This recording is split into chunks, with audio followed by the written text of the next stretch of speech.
losers, the Liberals and Port Adelaide, it's soul searching for them. Thanks. They have had their leadership questioned, and the only difference is Peter Dutton has vacated while Ken still remains in the chair of Port Adelaide. It's showdown week. I'm Liam. And I'm Ross. And this is Two Loose Cannons. Let's get started. All right. So your first shot, what would you like to start from? Well, there's so much to talk about, but my first shot was the fixture. I mean, I go into the weekend, Thursday night, looking at that game, thinking, oh my God. And then you look at Friday night's game and you're thinking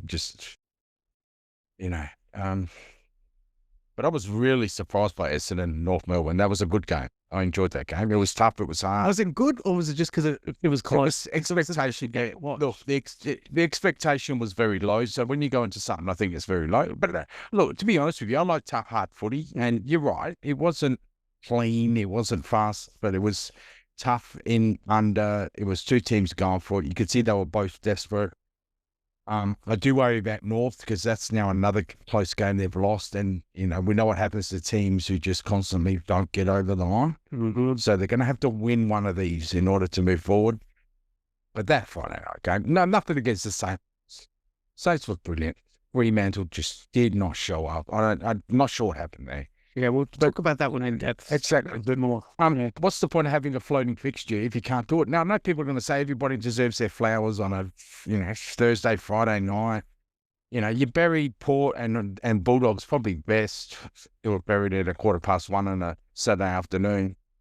And in a place that I could only seat 5,000. What's the point of that? If you had that at Marvel, you would have got 25 to 35 maybe. Who knows? There were a lot of people I know, friends, who didn't go to the game, couldn't go to the game because it was restricted to 5.5. You know my thoughts on this. I hate taking AFL football to the suburban grounds. I don't care if you want to take them to suburban grounds. Make sure they're ready. This is the problem. This is a premier. I understand that, but you've also got to take the game where you need to take. Yeah, but the NFL. The NFL is a huge product, and yet they go they're global. They're coming to Melbourne. They're coming to Melbourne for the MCG, 100,000 people. But still. And we're going out to a pissy little... I know you like Ballarat. The problem with Ballarat was it wasn't ready. Now, you can get Ballarat 3 games next year, and you can give them, if you've got to make up the 2 this year, which is Port and the Crows, I think that's the only 2 that Ballarat this year. And how much is it going to see by the time it's finished? 10,000? Well, I don't know.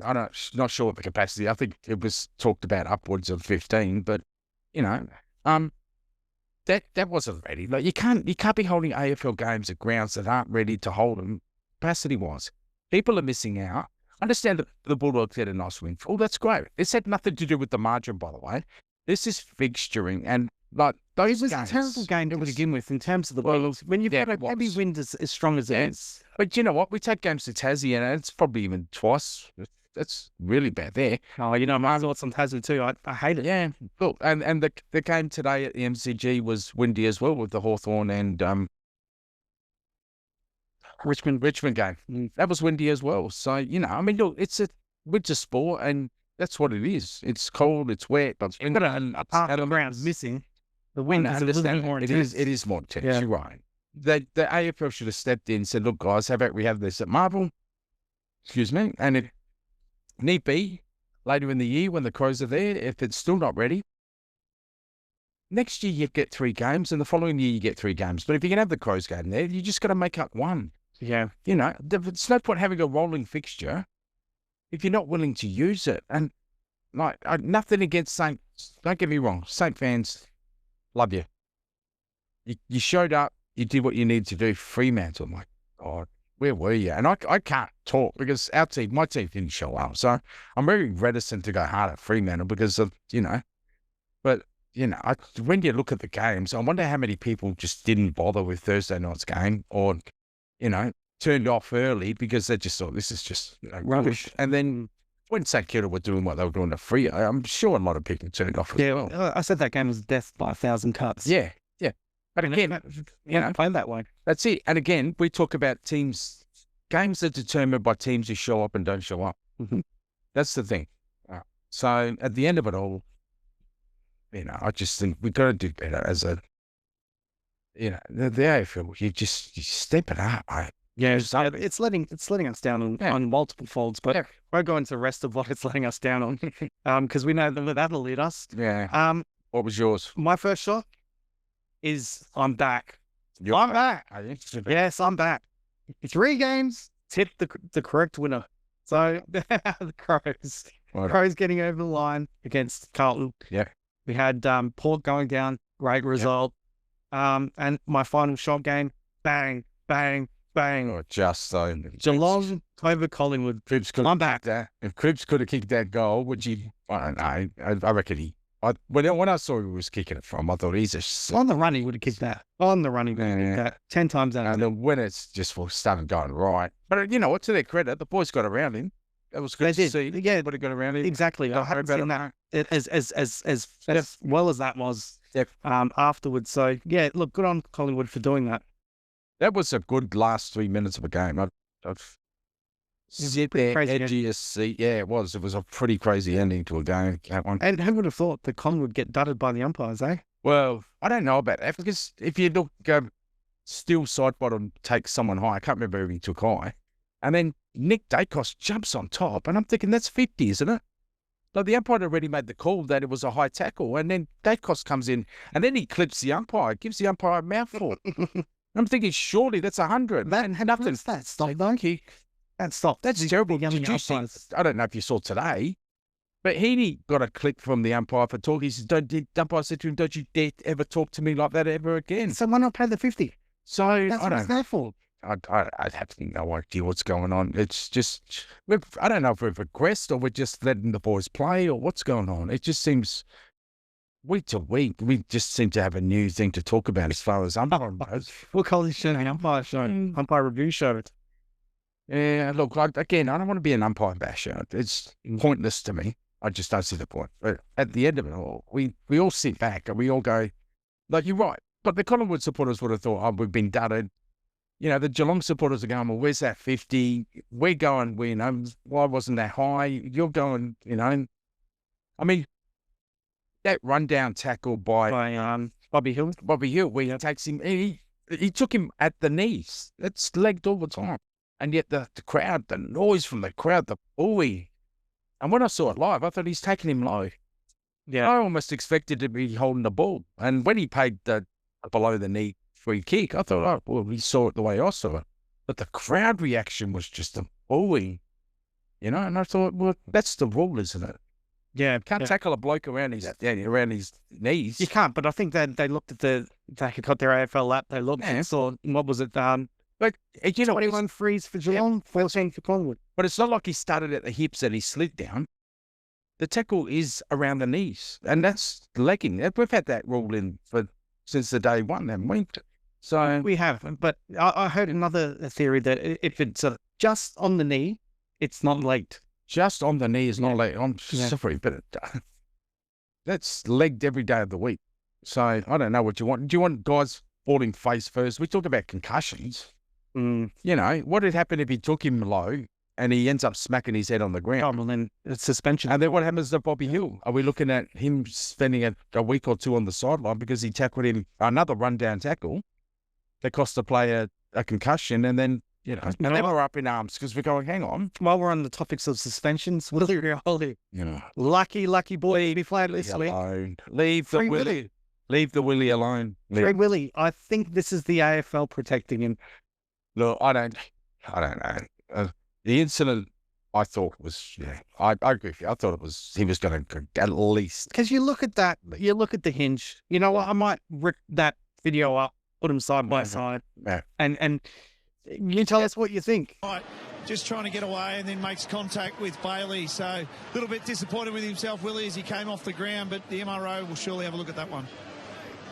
A lot of pressure. Now, there was this incident, we're just checking with Ryan Daniels here around this incident with Hinge and Brayshaw. Ryan, what are your thoughts on this from an MRO perspective? I think there's no difference. Well, look, I honestly did think a week, but, he got off. I'm happy with that. I know you're bleeding. Which No, makes me happy. I am. I am. That But makes you know me what? happy. It'll be good So, when he's out in the park and you guys lose on the weekends. Well, I mean, hey, Willie might get free and he might kick a couple, and you might be if he kicks the winning goal, look out. you might look be out. on your knees praising Willie. So Yeah, I'll tell you what. Like I said, if he kicks the winning goal this weekend, expect a uproar from everybody. well, I hope he does what he did against Hawthorn and he gets a double goal, and he can show you the ball as he's kicking the second one or the first one. Yeah. That just yeah. No, we won't touch on that. So there you go. Yeah. So we'll leave your game alone. Do you want to Please, have a quick chat about that? No. Look, deplorable, shocking. White flag up at halftime. Didn't show up after half time. And when I saw this, like, so you sit there, you watch it. Wasn't a great game to watch.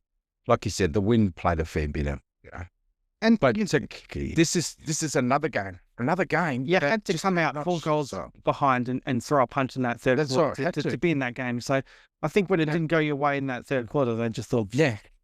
But we've been terrible in the second halves. Yeah. Even in the games that we've been playing really well, we've been terrible in the second halves. We had Hawthorn on toast by, what was it? Best part of 12 goals, maybe 11 goals, and then let them back in. We had Sydney 5-6 goals up, let them back in. We dropped games to Essendon and St Kilda in the second half of the last quarters. So our second halves have been terrible. And that just, and when we were down, I knew this was going to be a tough slog. So to what's up with your centre bounces? 8 to 17. Well, I All mean, that talent in there. That should I know. be It that shouldn't, far it apart. shouldn't be having that. It shouldn't. You're right. Is it ruck? Because I look at the stats for the ruck. Yeah. I don't think it was the ruck. No. What was it? 55 hitouts to Sweet. But they're not. There's only 30 odd to They're not to English. So.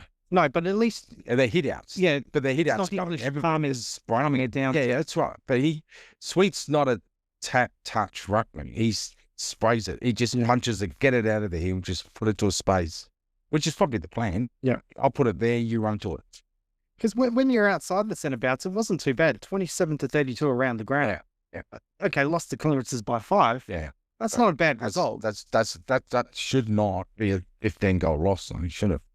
So there was a lot more going on than just clearances and centre bounces and taps to advantage and Because you look at the rest of the stats, it wasn't that bad a result. Okay, minus 16 in contested possession. Yeah. But when you compare it to what Freo dished out, and they only copped a 60-point dropping, there's no reason why it was just bad.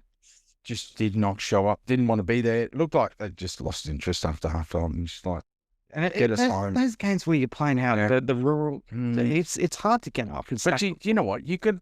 This is the game. It You've got to is. go. But you know, This is where you play, and we played well at Mars. That's the thing that gets me. I think we played there. Probably this would be about our 5th or 6th time, and I think we won at least the first 3 that we played there. Yeah. And then so it's not like it's a ground that holds great fear for us. no, it's not. But you can turn up at the ground like that, half a demolished site. Or are we not giving the Bulldogs enough credit for how they came out and how they played the game? Yeah. What is it? I don't know whether it's our performance was poor or their performance was so good. Did you have one eye on this week? I don't. Well, I hope not. Because when you You're come looking out, forward. you're down by 4 goals at halftime. I know it's going to be tough. Well, you know what? You might have an eye to the next game if you're playing a West Coast or a Richmond or North Melbourne. I don't know. You should never have an eye to the next week. No, but Finish off the game that's in front of you before you think about the following week. And I Agreed. don't think they did. I Agreed. don't think they did.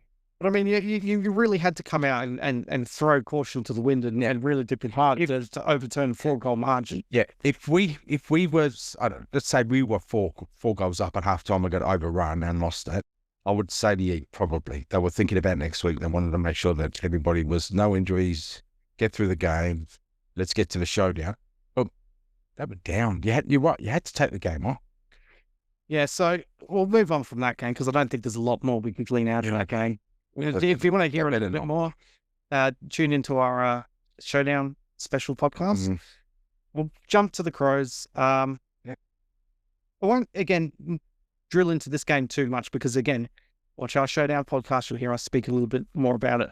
I just want to highlight a couple of things, a couple of players that should get mentioned that I haven't heard anyone mention in the media that should take a lot of credit for what they did in that game. And one is, and I don't know if I spoke about it on the show last week, but we definitely spoke about it off the camera.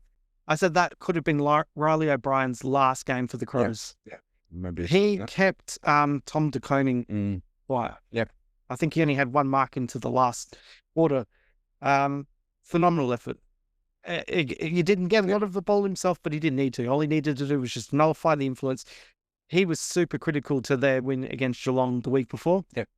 He was hardly sided. Yeah. Tom De Koning. So big tick to him. Worrell's finally getting his flowers. I said a couple of years ago that this guy could be like Tom Stewart, but better. I got laughed at. The reason why I said that, no. The reason why I said that is you have a look at the meters gained. So he's first of all, elite defensively, keeps his man quiet. There was one passage of play where he chases down Motlop. Motlop had a head start. Yep, he did. He bodied him out, rushed it through from behind. Yep. He's then taking intercept marks on Harry Mackay, Curnow. His leg is elite. It's absolutely elite. And he's a 50-meter kick every time getting targets. So that's why I say that he's going to be like Tom Stewart, but better. But to be like Tom Stewart and better, you've got to show up every week. You can't just be one here, one there. He's all Australian right now. Yeah. There's no doubt they're taking notice. You're assuming they're taking notice. You actually said this guy. You said the media haven't been talking about these guys. Yeah. So.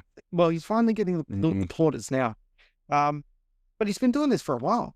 So it's only round 8. Let's see what he can do for the rest of the year. But the first 8 games, brilliant, absolutely brilliant. The other one I wanted to talk about was wasn't all that happy with the Crows targeting Walker. So I felt like Crows targeting Walker. Yeah, Carlton targeting. No. So you meant they kicked to him? Yeah, okay. We've targeted him far too much in that game. He didn't offer us anything. Now was not good. I don't know. I don't know if it was a case of we used him because Tilthorpe and Fogarty carrying injury concerns. Certainly used Tilthorpe as a decoy forward this week. Yeah, it didn't work. We used that again this week. We opened the door for you guys to come in. He looked hampered by his finger, definitely. Yeah. The other one is Dawson. We got that one right. Last week we both said he needs to get out of that midfield. Yeah. He needs to find a different role. Everyone's saying that he's found his new position up forward. I still don't know if that's exactly where he was staying. Yep. He took 3 marks above his head that led to goals. Well, let me tell you a story, mate. We were at the Food and Wine Festival, or the Tasting Australian Festival at Victoria Square, and we left and we managed to get onto a tram that had everybody coming back from Adelaide Oval, heading back to Glenelg. Yep. And everybody was talking about Dawson spending more time in the midfield. So more time in the midfield. And this was your supporters all saying, why is he paying more time in the midfield? So, yeah, I agree with you. And we, like you said, we discussed this last week, and I totally agree with you. Yeah, have a look. His kicking returns when you get him out of that midfield because there's less pressure around him. Yep. All of a sudden, he's got time to think, time to use. And he's a beautiful kick for goal too. So, and you can play Crouch. And you can play Crouch for longer. Yeah, and that's the other thing. I wanted to give a shout out to Peatling. Our number one statistic player, Matt Crouch, missing from the midfield. Peatling comes in and looked like an upgrade. Looked like an upgrade. Now, when Matt Crouch was missing earlier this year, and Peatling went in, Peatling again looked fantastic. So he's taken Matt Crouch's midfield minutes each time, and he's managed to win it. Now, he should be the one that picks up those extra Dawson minutes in the midfield when Matt Crouch gets back, because he has a good turn of speed. So he should be rewarded with more midfield minutes. Or is it time to move on from Crouches? No, not yet. See the year out. Let's see where it goes. But he's playing his role at the moment. Father Time will get him eventually. And one final shout out, Rochelle, Port favourite. Rochelle. Yeah. Played in the midfield to start the game. I don't know what happens after half time if they decided to just pull him out and keep him up forward because he doesn't have the tank. Yeah, the tooth problem. But that kid is an elite kick and a beautiful decision maker. It'll be a shame when he goes back to Victoria, mate. No. Blocked up to 29 and expect that to be extended out further. He's nothing. Superstar, absolute superstar. End up in Tasmania on a $2 million contract. No, he's not Butters. His surname's not Butters. So yeah, more midfield minutes for Rochelle, please. Even if it's only 25% of the game. He has a little bit of ranking about him when he goes in the midfield. So yeah, that's where I'll draw a line under that game. We'll go straight to about Carlton. No, okay, want to move on? Sometimes again, what can you say? Well, that smacked of a team. But again, I can't really talk. We didn't show up in the second half against the Bulldogs. So, but that game, I thought they might show up, but obviously we have that, and everybody has these games. We discussed this earlier. Every team has these games where the opponent just plays you outplays you. So correct. And I will mention Carlton then. They did come with a game plan, and it was evident, and it did hold us up. But it was at the detriment of their ball movement, and they couldn't get the ball forward to Harry Mackay and Curnow quick enough. Yeah.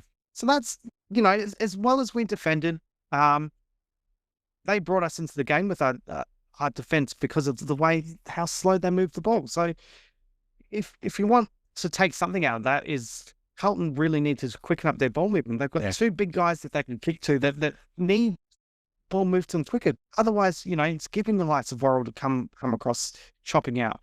Butts and King can hold their man. Worrell comes in over the top. Yeah. Kills their influence.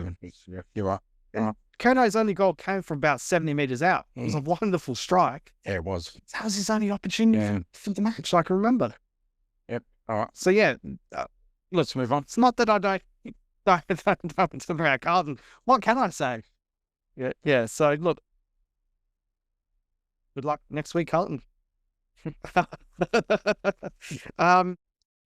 Freo, let's talk about this Freo game. Well, we touched on it at the start. You go, because I can't talk. My team was disgraceful. If you're a stats nothing, this game was freaking phenomenal. 50 to 22 clearances. Yeah. That is a tsunami, an absolute tsunami. I haven't heard a beatdown as bad as that at all. 151 to 103 contested ball. That is a genuine beat up. Now, with those stats, you could easily be forgiven thinking that was a 100-point belter. Yeah. They were lucky that the Saints don't really have a forward line that can really beat up on a team. And it was a death by 1,000 cuts. It was, yeah. In the end, it was, 94 to 33, something like that. Well, that first half was just, I don't know how you could be 27-7 at halftime and under a roof. What the heck? They've got... Under the roof. Yeah, a leading contender for the Coleman medal out there. And one goal. Yeah. One goal for half of football. Yeah. That is a disgrace. Yeah, but at halftime was just... it was a rancid game. Again, I slapped Fremantle down too much because we didn't show up. But you can slap them down. Don't let them off. Game that just this full credit to St Kilda. They did what they had to do. But again, yeah, you're right. Fremantle just did not show up, especially in the second half. So lost against Melbourne. Diabolical. Any team that puts that allows Melbourne to put 100 points on them is a disgrace. Then they got beat up by Geelong. Yeah, 147 to 60 odd. Yeah. Their form away from home is pathetic. Well, the good thing is they've still got a little bit of time if they can ride it, but they have to. How do you put down the fluctuations from home to away? Because this is a team that's 3-4 years built together. No, so you're right. It's now at that stage where they should be producing better. It's not like they've gone through a rebuild. It's a young team. They're traveling for the first time, like a West Coast sort of position. They're experienced. They're right. They know how to cope by travel by this stage. They should. Yep. So traveling's not an issue, and particularly when you're getting belted by 10+ goals away from home. You can forgive them for that Geelong game first up. Geelong are up and about. Yeah. But then how do you that St Kilda game on the weekend? That's not. St Kilda haven't exactly been flying. No, that's the thing. I guess that's the thing that you look at was that St Kilda wasn't exactly up and about and in good form. They'd lost 3 on the trot, St Kilda. Yeah. So it was a game that I thought would be definitely, going in. I thought it was good to go either way when you're tipping it. You go the home side because you just think, St Kilda, especially at Marble, track, they like to run. And Ross was seething last week. He was. I mean, they had to have known that this was coming because they dealt this emotional savagery on us when we travelled there. So they had to have known it was coming. So what excuse in the world do they have to come up, rock out, and just play bruise-free footy and maybe they'd played the grand final against you the week before. Who knows? I mean, like you said, they'll bounce back again this week. We'll talk about that after. I'm sick of Fremantle. Let's move on to somebody else. Is there any other games this weekend that caught your eye? Well, I don't really have any games. That game, Sydney and GWS. When you want to talk about that? What has gone on with GWS? I watched that game. It was just like Sydney, again, Sydney up flying. We're not talking about Sydney of last year or previous years. No, they're still finding their way. And they look great. Like GWS made them look fantastic. Yeah. And I just, the fall, everybody had GWS in their top two and possibly playing off in the grand final. And they started the year really well. They did. They beat Collingwood in that first game. I mean, we talk about injuries, but, you've got to, I don't know.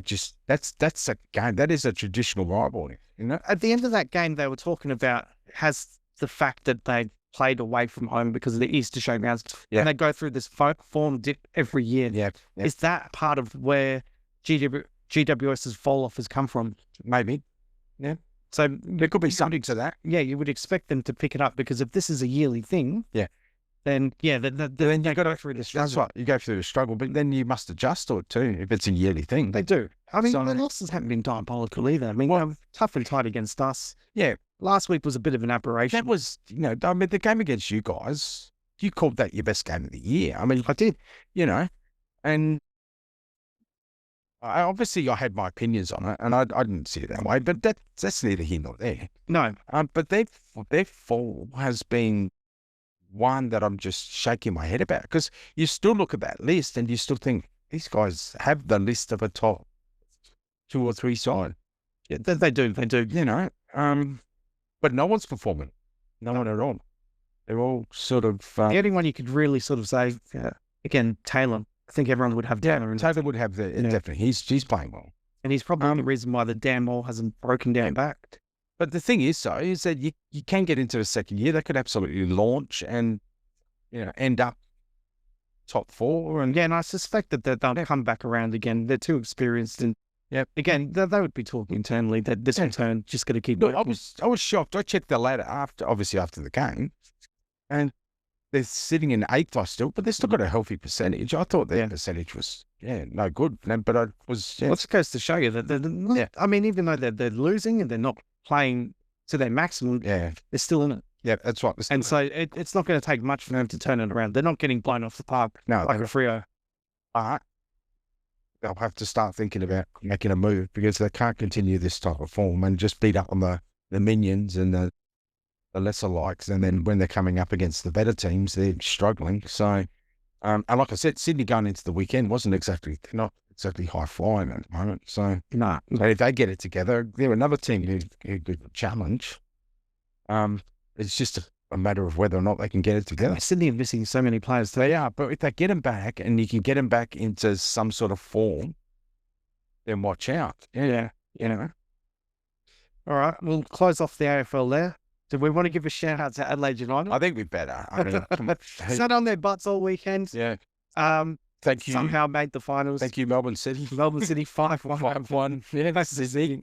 And this is Carl's last dance. Yeah, this is it. I mean, look, they got the opportunity. What are they playing? Western United. Yeah. They gave us a touch-up last time we played. They definitely gave us a touch-up last time. We didn't even get close to them.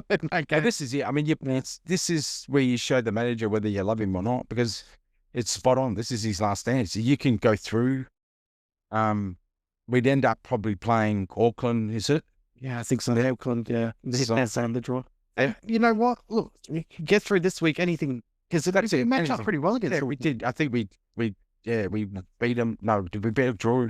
We a couple of times. Yeah, we drew a couple of times. Yeah. And a couple of times we oh God, the game here, we let that one slip. Yeah, it was a late goal we conceded. But if they can find that early form, then watch out. Because, you know what, I watched that game against Melbourne City last week, and they were good. They were, like, defensively. Defensively has been the problem all year. Yeah. We've been scoring 5 and the other teams have been scoring 4s, you know, or huge 4 and 3s. And so defensively, they've been poor all year, but they were tight. And I thought we'd get blown away by Melbourne City last week. Yeah. And they kept it tight. They kept it to 1-1. That 1 point is what gets you over the line. Because we're -2 in the Goal difference. Yeah. So, you know. And you made a very good point earlier before we come on air.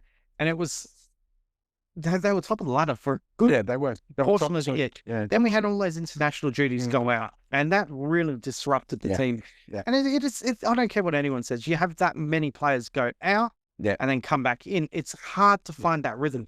But even given that, Liam, their defence was leaking. Oh, look, goals. it was. Leaking goals. It was. So, you know, that's the one thing I always said to you, they needed to tighten up on.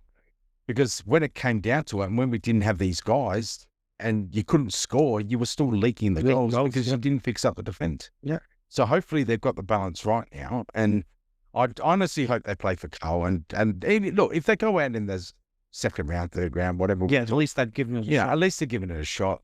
But that team, when it was playing earlier in the year, was looking good. So Adelaide United, it's over to you. Carl, it's his last third shot. That's it. And you don't deserve to be there. You've had to rely on other results. So the pressure's off. That's it. You know, forget about what's happened. Just go out there and play. Yeah. They've got nothing to lose. That's right. So let's pedal to the metal and see what we can do. Yeah. So final shot. Well, can we just quickly touch on LeBron? You want LeBron? Look, that was... Here's the shovel bearing, mate. Well done. Love you, bro. You're a legend. All right. Final shot. Oh, boy. Yeah, you go for this. Well, I'm going to go. Tough one. I'm going to go Gold Coast to beat the Bulldogs in Darwin. I think that's going to be the telling factor is the heat or the moisture, or the humidity in Darwin. That might get the Bulldogs. So I'm fairly certain Gold Coast to be used to some sort of humidity. Yeah, last year Gold Coast were freaking super up there, aren't they? Absolutely. They beat you guys, didn't they? Yeah, they did. They did. And so, they also took another decent scout. Yeah, they did. They played back-to-back weeks up there or something. Yeah. And you know what? So it was a jaw drop-off. Yeah. So I'm going to go Gold Coast to beat the Bulldogs in Darwin. Yeah. Yours? Freo to beat Collingwood in Friday night blockbusters. It's either Thursday or Friday. Yeah. Friday night blockbuster. Freo to bounce back and be the yo-yo of Again, you get smashed 151 to 103 contested ball. That's not happening this week. You know, again, if Longmuir stopped training once for the Crows week, how many times are you going to stop training this week? Yeah. Stop training 7-8 times. Yeah. And get the bloody job done. Yeah. I'm backing you. I'm backing you in. Freo to get the chocolates. Freo to get the chocolates and Gold Coast to get the chocolates, you reckon? Right? Yeah. That's good. All right. We'll find out. Now, unfortunately, I won't be a senior next week. I'll be somewhere in the South Pacific. And I want to ask you a question. Why doesn't Elton John like spinach? Because he's a rocket man. Thank you, Paul Torber. See ya.